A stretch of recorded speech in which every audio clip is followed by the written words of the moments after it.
ዛሬ ደግሞ ከኔ ጋራ የራስ ቅላችንን ማሳጅ እናደርጋለን። ሰላም የማወቅ ደጉ ተከታታዮች እንዴት ናችሁ? ረዴት ነኝ። ዛሬ የራስ ቅላችንን ማሳጅ የምናደርገው የተለያዩ ኦይሎችን አንድ ላይ በደንብ አድርገን በማዋሃድ የራስ ቅላችን ላይ በደንብ አድርገን እንቀባና ከዛ በኋላ ለተወሰነ ደቂቃ የራስ ቅላችንን ማሳጅ እናደርጋለን። በዚህ መንገድ ፀጉራችን በፍጥነት እንዲያድግ እናግዘዋለን፣ እንዲፋፋ እናግዘዋለን። የራስ ቅላችንን ጤና እንጠብቃለን። የምጠቀማቸው ኦይሎች የሮዝሜሪ ኦይል እጠቀማለሁ፣ የጂንጀር ኦይል ይኖረዋል፣ የሰሊጥ ኦይል ይኖረዋል፣ የስትሮበሪ ኦይል ይኖረዋል፣ አምላ። ሌላ የረሳሁት ካለ ደግሞ ስንጠቀም አሳያችኋለሁ። መጀመሪያ ወደ ግብአቶቼ ከመምጣቴ በፊት እያንዳንዱን ጥቅማቸውን ልንገራችሁ። የሮዝሜሪ ኦይል የሚጠቅመን ምንድን ነው? የመጀመሪያው ራስ ቅላችን አካባቢ ያለ የደም ዝውውርን ስቲሙሌት ለማድረግ ይረዳል። እንዲሁም ደግሞ ፀጉራችን በፍጥነት እንዲያድግ ያግዘዋል። በተጨማሪም ቀጭን ፀጉር እንዳይኖረን ይረዳል። እያንዳንዱን ዘለላ እያጠነከረው ከስሩ ጀምሮ እያጠነከረው ወፍራም የሆነ ዛላ እንዲወጣ ያግዘዋል ማለት ነው። የዝንጅብል ኦይል ደግሞ የሚጠቅመው ምንድን ነው? የራስ ቅላችንን ያሞቀዋል። ይህ በሚሆንበት ሰዓት የደም ዝውውር በደንብ እንዲዘዋወር ይረዳዋል። ይሄ በሚሆንበት ሰዓት ደግሞ የፀጉራችን ፎሊክሎች ይነቃቃሉ። ስለዚህ ፀጉራችን ቶሎ ቶሎ ያድጋል። ሌላው የዝንጅብል ኦይል የሚጠቅመን ምንድን ነው? ራስ ቅላችሁ ላይ ፎሮፎር የሚያስቸግራችሁ የሚያሳክካችሁ ሰዎች ካላችሁ ለዚህ ፍቱን መድኃኒት ነው። ከፎሮፎር ነፃ ነው የምትሆኑት። ፀጉራችሁንም ይሄ ቆዳችሁን እያሳከከ ከሚያስቸግራችሁ ነገር ትገላገላላችሁ። ስለዚህ የዝንጅብል ኦይል ለዚህ ይጠቅማል። ሌላው ካስተር ኦይል ነው። ካስተር ኦይል እንደምታውቁት በውስጡ በፋቲ አሲድ እና በቫይታሚን ኤ የበለጸገ ስለሆነ ለፀጉራችን ደንበኛ ምግብ በሉት። ፀጉራችሁ ስስ የሆነ የሚያስቸግራችሁ ቮሊዩም ፀጉራችሁ የሌለው ከሆነ ካስተር ኦይል ብትጠቀሙ ከተወሰነ ወራት በኋላ ፀጉራችሁ ፍፍት ነው የሚልላችሁ። በዛ ላይ ፀጉራችሁ እየደረቀ የሚያስቸግራችሁ ከሆነ ፀጉራችሁ እየለሰለሰ ይመጣል። አንዳንዱ ዛላ እየወፈረ ይመጣል። ይሄ ብቻ አይደለም፣ ካስተር ኦይል ደስ የሚለው ፀጉራችን ሻይን እንዲያደርግ ይረዳል። ያው የሰሊጥ ኦይል ነው። የሰሊጥ ኦይል በውስጡ በአንታይኦክሲደንት እና በሚነራሎች የበለጸገ ነው። ለፀጉራችን ፍቱን መድኃኒት ምግብ ማለት ነው እሱ ራሱ። ፀጉራችሁ ሻካራ የሆነባችሁ ሰዎች ካላችሁ የሰሊጥ ኦይል የምትጠቀሙ ከሆነ ፀጉራችሁ እየለሰለሰላችሁ ነው የሚሄደው። ከድርቀት ይከለከልላችኋል። ሻይን ያደረገና ለስላሳ ፀጉር ይኖራችኋል። አምና ብዙ ጊዜ ስለ አምላ ነግራችኋለሁ። የፀጉር ስርን ከማጠንከሩ የተነሳ የፀጉር መነቃቀል የሚያስቸግራችሁ ሰዎች ካላችሁ፣ ይሄ የተጋነነ የፀጉር መነቃቀል የሚታይባችሁ ሰዎች ካላችሁ አምላ ፍቱን መድኃኒት ነው። ሌላው አምላ በአንታይኦክሲደንት እና በቫይታሚን ሲ የበለጸገ ስለሆነ ጤናማ የራስ ቅልና ጤናማ ፀጉር ይኖረናል። ስትሮበሪ ያው በውስጡ በብዙ ቫይታሚኖች የበለጸገ ነው፣ በሚነራሎች የበለጸገ ነው። ፀጉራችን በቃ ሪፍሬሽ ያደርገዋል፣ ጥሩ መዓዛ እንዲኖረው ያግዘዋል። እንዲሁም ደግሞ ደስ የሚለው ነገር ይሄ ፀጉራችንን ሻይን እንዲያደርግ ያደርገዋል፣ ያለሰልሰዋል። ስለዚህ እነዚህ ግብአቶች ለፀጉራችንና ለራስ ቅላችን እጅግ በጣም ወሳኝ ናቸው። እነዚህን ግብአቶች ተጠቅመን ማሳጅ የምናደርግ ከሆነ አንደኛ የራስ ቆዳችን በጣም በጤንነት የተጠበቀ ይሆናል። ፎሮፎር የሚያሳክክ ነገር፣ ቁስለት እየጠፋ ይሄዳል። እንዲሁም ደግሞ ፀጉራችን በፍጥነት እያደገ ይሄዳል። ቀጫጭን ፀጉር ሳይሆን ዛላ ይወፍራል፣ ቮሊዩሙ ይጨምርልናል ማለት ነው። እዚህ ጋር ያስኩት የሮዝሜሪ፣ የዝንጅብል፣ የካስተር እና የሰሊጥ ኦይል አንድ ላይ ተደባልቆ ኦልሬዲ የተዘጋጀ ይዣለሁ። እዚህ ጋር ደግሞ የስትሮበሪ ኦይል፣ እዚህ ጋር ደግሞ የአምላ ኦይል ደግሞ ይዣለሁ። እነዚህን አንድ ላይ በአንድ ብልቃጥ አዋህድና በደንብ አድርጌ እሱን ነው ቆዳዬ ላይ የማደርገው። እንደዚህ አይነት እቃ ባለፈው የጀመርኩት አለ፣ አላለቀም። እሷ ላይ ደርብበታለሁ።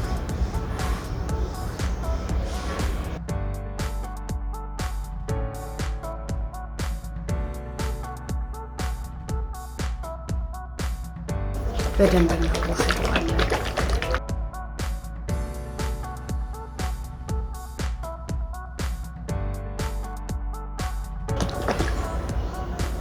ከዛ እያንዳንዱ ፀጉራችንን እየከፈልን መቀባት ነው ቆዳችንን።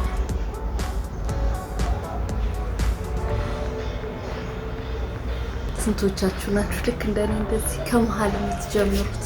እኔ ዘይት መሀል አናቴን እስኪነካው ድረስ በቃ እንዴት እንደምቸኩል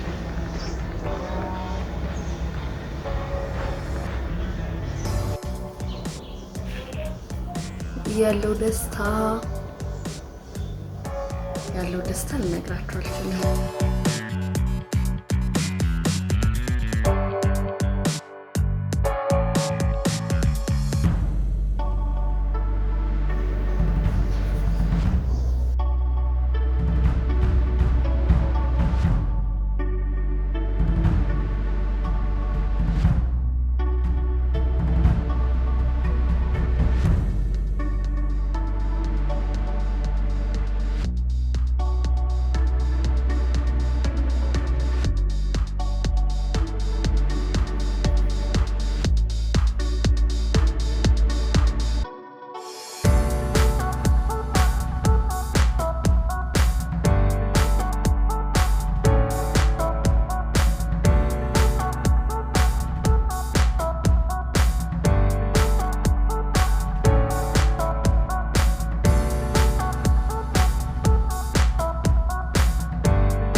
አሁን ጥፍር ያላችሁ ሰዎች በጥፍራችሁ አይደለም ማሳጅ የምታደርጉት፣ በዚህ በጣታችሁ ነው።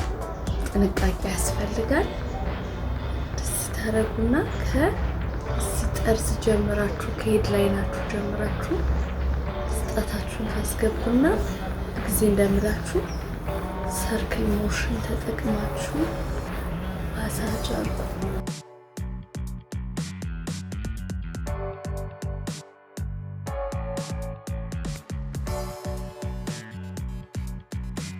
ለውጥ ማየት የምትፈልጉ ከሆነ ደቂቃ ጨምሩለት፣ ጊዜ ሰታችሁ ማሳጅ አድርጉ። እጃችሁ እንደዚህ ዝርግት አድርጉና አስገቡት። እዚህ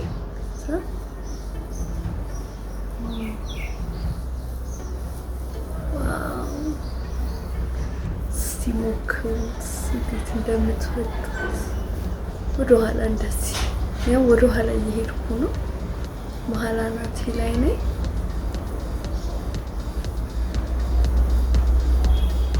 ከዛ ከኋላ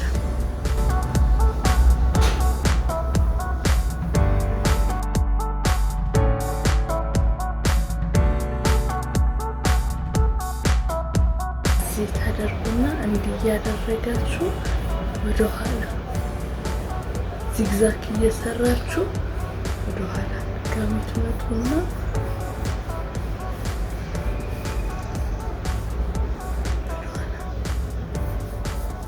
ታዳርሱታላችሁ ሁሉንም ቦታ።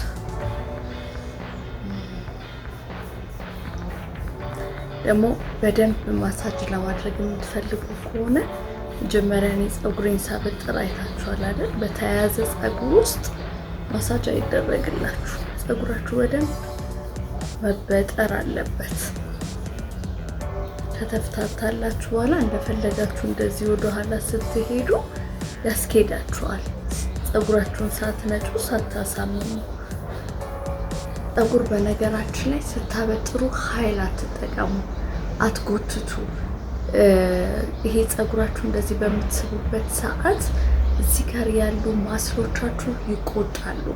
ሰው ሁሉ ነገር በእርጋታ ነው መሆን ያለበት። ስታበጥሩ፣ ማሳጅ ስታደርጉ፣ ስታሲዙ ኤክስትሪምሊ ማጥበቅ የለባችሁም። ፀጉራችሁን በጣም አትጎትቱ። እሱ ራሱ ፀጉር መነቃቀልን ያመጣባችኋል፣ የፀጉር መላላትን ያመጣባችኋል።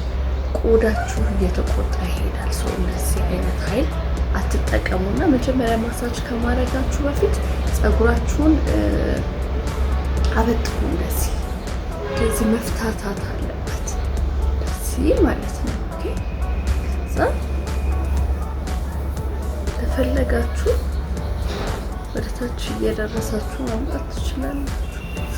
በተለይ ፀጉሬ በጣም ስስ ነው፣ ቀጭን ነው፣ ቶሎ ይነቃቀላል። እድገቱ እኮ ተወሰነብኝ፣ አላድጋለ። የኔ ፀጉርም አያድግም፣ ሻካራ ነው። ለዚህ ሁሉ መልስ የሆነ ነገር ነው እያሳየኋችሁ ያለሁት። ይሄንን በሳምንት አንድ እንኳን ማታረጉ ከሆነ የፈለገ ነገር ብትቀቡ ምናምን ፀጉራችሁ ያስተካከልላችሁ። ማሳጅ በጣም ኢምፖርታንት ነው ለፀጉር እድገት፣ ለፀጉር መሳሳት። ማሳጅ በጣም በጣም በጣም ኢምፖርታንት ነው። ማንበብ ትችላላችሁ፣ ሄዳችሁ ሪሰርች አድርጉ። ስካልፕ ማሳጅ ምን አይነት ጥቅሞች እንደሚሰጡ በተጠኑ ጥናቶች መሰረት ፀጉራቸው ባዶ የሆኑ ሰዎች ማሳጅ ተደርገው ምን አይነት ውጤት እንዳመጡ ብዙ ስተዲዎች አሉ። ጉግል ላይ ሄዳችሁ በጣም ብዙ ስተዲዎች እያመሳከራችሁ ማየት ትችላላችሁ።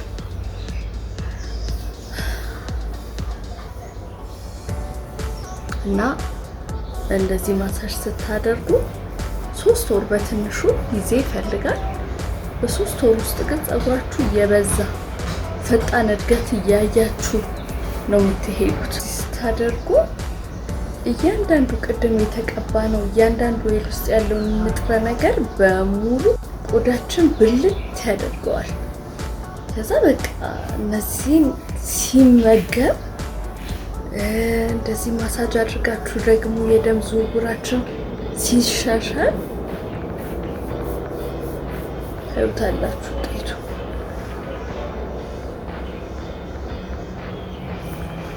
ብዙ ሰው ጥያቄ የፊት ፀጉሬ ሳሳ ነው አይደለ? ሲያሳይታችሁ የፊት ፀጉራችሁ ማሳጅ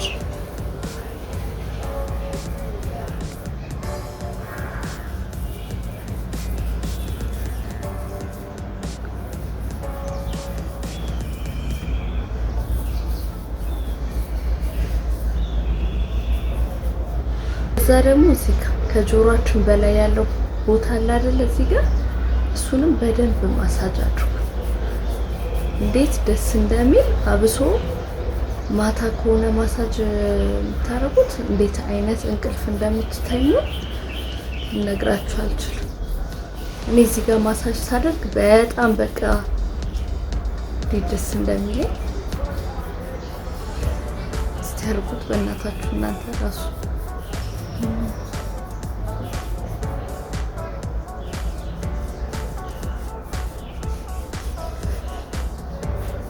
እኔማ ሰሞኑን በመደዳ ፀጉሬን እንደዚህ አሲሾ ስለነበረ ቆዳዬ አይችልም። ብዙ ጊዜ ፀጉሬን ይለቀዋለሁ እና ተከታታይ ካስያዝኩት በቃ ቆዳዬ ኡኡ ነው የሚለው።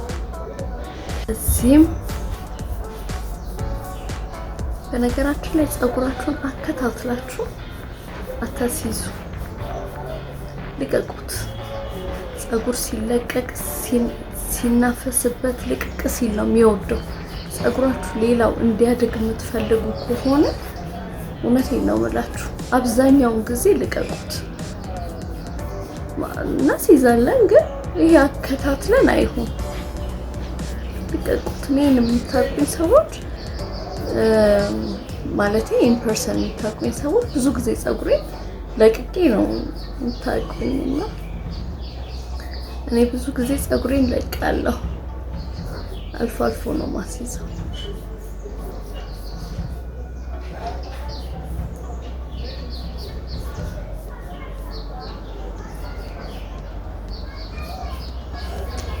ልክ ይሄንን ካደረጋችሁ በኋላ እዚህ ኦይላችሁን እዚህ በኩል ያለውን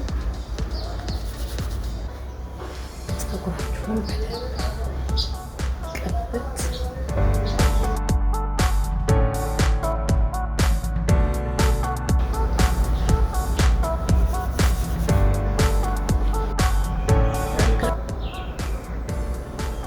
ወደ ላይ እንደዚህ ታስይዛላችሁ። ከዛ ይሄ በሻወር ኬፕ ወይንም ደግሞ ፕላስቲክ አድርጋ ከቨር ታደርጉና ቁጥር አድርጋችሁ ከዛ ሻሽ ነገር ታስራላችሁ። ራሱ ይሄ ሻኬፕ ካረጋችሁ ወይ ላስቲክ ካረጋችሁ ስቲም በሉት። አሁን እኔ ቀን ነው ቀኑ ሙሉ ነው የምውልበት። ከዛ ከፈለኩ ማድርበታለሁ፣ ነገ ጠዋት እታጠባለሁ። አለበለዚያ ደግሞ የምትቸኩሉ ከሆነ ቤት በምትውሉበት ሰዓት ብትቀቡ መርጣለሁ። ምክንያቱም ይህን ሁሉ ኦይል አድርጋችሁ በደንብ አድርጎ ተረጋግቶ ስለሆነ ቆዳችሁ መውሰድ ያለበት ቤት በምትውሉበት ሰዓት አድርጉ።